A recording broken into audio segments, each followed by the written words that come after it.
If you're enjoying this podcast, explore The Calm Operator, a practical survival guide by Steve Barker, published by Books Central, built for pressure. It helps you stay composed, think clearly, and act effectively in outdoor, urban, and emergency situations. Find the book on Amazon or through the Books Central website. When you're in trouble in the outdoors, getting found can matter just as much as finding water, shelter, or fire. That's why emergency signaling is one of the most important survival skills to learn early. If you can make your location obvious, communicate your situation clearly, and conserve energy while doing it, you improve your chances dramatically. In this episode, we're breaking down the essentials of emergency signaling so you can think clearly and act with purpose when things go wrong. The first thing to understand is that signaling is about being seen, heard, and understood. In a real emergency, rescue teams may not know exactly where you are, even if they have a general search area. Your job is to make yourself easier to find. That starts with choosing the right signal for the environment. In open terrain, movement, bright color, smoke, and reflective flashes can work well. In dense forest or bad weather, sound and high-contrast visual signals may be more effective. The key is to match the signal to the conditions instead of assuming one method will do everything. Visual signaling is often the most powerful tool you have. A whistle, signal mirror, flashlight, headlamp, brightly colored clothing, or even an improvised marker can help. 3 of anything is a common distress pattern in survival settings. 3 whistle blasts, 3 flashes of light, 3 fires, or 3 spaced markers. It's simple, memorable, and widely recognized.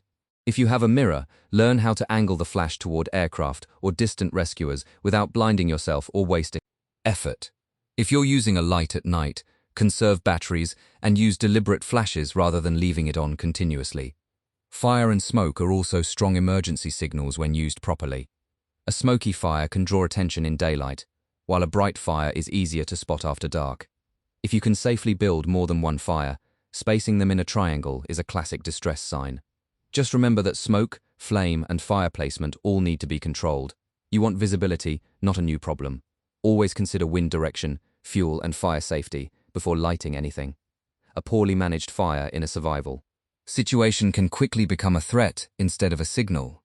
Sound signaling matters too, especially when visibility is poor.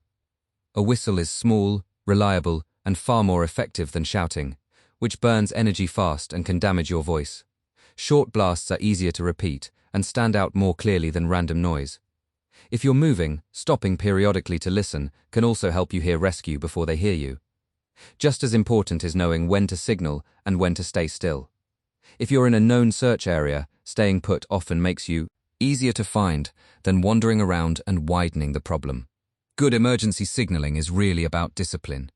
Use what you have, choose the strongest signal for the environment, and make every action count. The goal is not to panic, but to communicate clearly and consistently. Whether you're in the woods, on a mountain, near water, or facing a roadside emergency, a solid signaling plan can turn confusion into a rescue opportunity. Learn the basics now, carry the right tools, and practice using them before you need them. In survival, being found is a skill, and emergency signaling is how you make that happen.